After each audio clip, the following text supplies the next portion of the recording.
Hi everyone. 2 வருடங்களாக ஒரு தேசமே அழிக்கப்படுகின்றது. உலகில் பல பாகங்களிலும் இதற்கு ஆதரவாக ஆர்ப்பாட்டங்கள் நடாத்தப்படுகின்றது. என்றாலும் 2 வயோதிப தாத்தாக்களின் தீராத பகை காரணமாக, அரசியல் வெறி காரணமாக, இன வெறி காரணமாக தொடர்ச்சியாக ஒரு தேசமே அழிக்கப்படுகின்றது. உணவை தேடிச் செல்லும் சிறுவர்களை கூட கூண்டோடு அழிக்கும் செயற்பாடு தொடர்ச்சியாக நடைபெறுகின்றது. இதற்கு ஆதரவாக இன்று கொழும்பிலே மிகப்பெரிய ஆர்ப்பாட்டம் நடாத்தப்பட்டிருந்தது. பலஸ்தீன் மக்களுக்காக இந்த ஆர்ப்பாட்டம் நடாத்தப்பட்டிருந்தது. இலங்கையும் தற்பொழுது குட்டி இஸ்ரேலாகவே மாறி வருகின்றது. இஸ்ரேலின் 4 ஷெபட் ஹவுஸ்கள் இலங்கையில் அனுமதி இன்றி இயங்கி வருகின்றது. இது தொடர்பாக பார்ப்பதற்கு முன்னர் தனியொருமை யூடியூப் சேனலை சப்ஸ்கிரைப் செய்யாதவர்கள் சப்ஸ்கிரைப் செய்து உங்கள் ஆதரவை வழங்குங்கள்.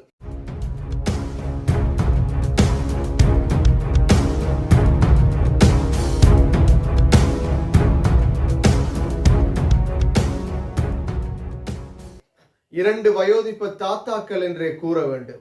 அமெரிக்காவின் ஜனாதிபதி டொனால்ட் ட்ரம்ப், அதே போன்று இஸ்ரேலின் பிரதமர் நெத்தன்யாகு, இருவரின் தீராத பகை, இனவெறி, மக்களை அழித்தொழிக்கும் அரசியல் இன்று வரைக்கும் தீராத நிலையில் 2 வருடங்களாக ஒரு தேசமே அழிக்கப்படுகின்றது.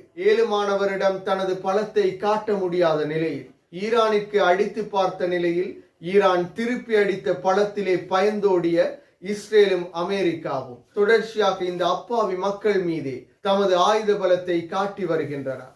தொடர்ச்சியாக இந்த யுத்தம் நடைபெறும் நிலையில் இந்த பலஸ்தீன் மக்களுக்காக இலங்கையிலும் இன்று மிகப்பெரிய பேரணி நடாத்தப்பட்டு குரல் கொடுக்கப்பட்டிருந்தது. இந்த பேரணியிலே ஸ்டாலின், பாராளுமன்ற உறுப்பினர்களான முஜிபுர் ரஹ்மான், மரிக்கார் உட்பட சமூக செயற்பாட்டாளர்கள், ஊடகவியலாளர்கள் என பலரும் கலந்து கொண்டிருந்தனர்.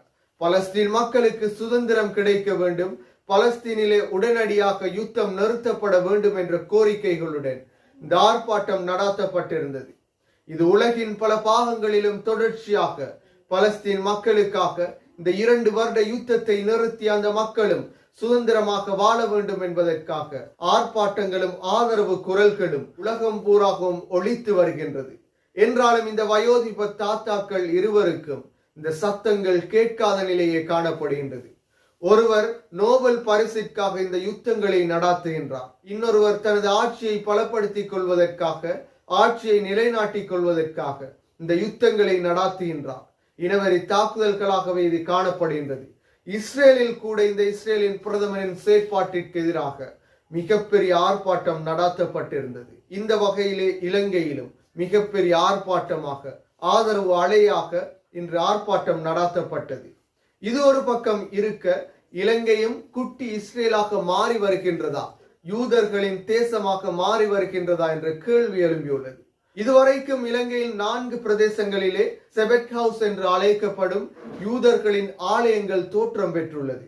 அனுமதியின்றி இந்த 4 ஆலயங்களும் நடாத்தப்படுகின்றது. ஒன்று கொழும்பிலே, அதாவது முதலாவதாக அமைக்கப்பட்டது கொழும்பிலே காணப்படுகின்றது. அருகம்பை பிரதேசத்திலே ஒன்று, இல்லை பிரதேசத்தில் இன்னொன்றும், வெளிகமை பிரதேசத்தில் இன்னொன்றும் என 4 ஷெபட் ஹவுஸ்கள் இதுவரைக்கும் இலங்கையில் அடையாளப்படுத்தப்பட்டுள்ளது. இவை எதுவும் அனுமதியின்றியே நடாத்தப்படுகின்றது. இதிலே முக்கியமாக அருகம்பையில் உள்ள ஷெபட் ஹவுஸ் தொடர்பான பல பிரச்சனைகளும் ஏற்பட்டிருந்தது. அனுமதியின்றி இது நடாத்தப்படுகின்றது. அங்கே வியாபார தலங்களை கூட இவர்கள் ஆக்கிரமித்துள்ளனர். முஸ்லிம்களின் பள்ளி வாயிலுக்கு அண்மையில் அமைத்துள்ளனர். வெள்ளிக்கிழமைகளில் இரவில் அவர்களின் மத அனுஷ்டானங்கள் நடைபெறுகின்றது. ஆனால் இவை எதற்கும் அனுமதி பெறப்படாமலே இலங்கையில் நடைபெறுகின்றது. இவை அனைத்தும் வர்த்தக நிலையங்களாக அல்லது தனியார் உடைமைகளாக பதிவு செய்யப்பட்டு நடாத்தப்படுகின்றது. என்றாலும் அருகம்பையில் ஆக்கிரமித்து இதனை நடாத்துவதாக கூறப்படுகின்றது. இவர்கள் தொடர்ச்சியாக இலங்கையில் இவ்வாறு இயங்கி வருபவர்களாக இருந்தால் கடலோர பிரதேசங்களை ஆக்கிரமிக்க கூடியதாக இவர்களின் ஆக்கிரமிப்பு அதிகரிக்கும் என கூறப்படுகின்றது. எனவே இதற்கு எதிராக தற்போதைய அரசாங்கம் நடவடிக்கை எடுக்கவும் தவறி வருகின்றது. சுட்டிக்காட்டி பலஸ்தீன் மக்களுக்கான விடிவு கிடைக்க வேண்டும் என்ற கோரிக்கைகளுடனேயே இன்றைய ஆர்ப்பாட்டமும் நடாத்தப்பட்டது. எனவே விரைவில் அந்த தேசத்திலே வாழும் மக்களும் சுதந்திர காற்றை சுவாசிக்க வேண்டும். அந்த மக்களும் நிம்மதியாக வாழ வேண்டும். அவர்களின் சொந்த தாயகத்திலே வாழ வேண்டும். அதற்காகவே அந்த மக்களும் போராடி வருகின்றனர். அது விரைவில் உருவாக வேண்டும் என இறைவனை பிரார்த்திப்போம். மீண்டும் ஒரு வீடியோ பதிவில் சந்திக்கும் வரை தனியொருவன் யூடியூப் சேனலை சப்ஸ்கிரைப் செய்யாதவர்கள் சப்ஸ்கிரைப் செய்து உங்கள் ஆதரவை வழங்குங்கள்.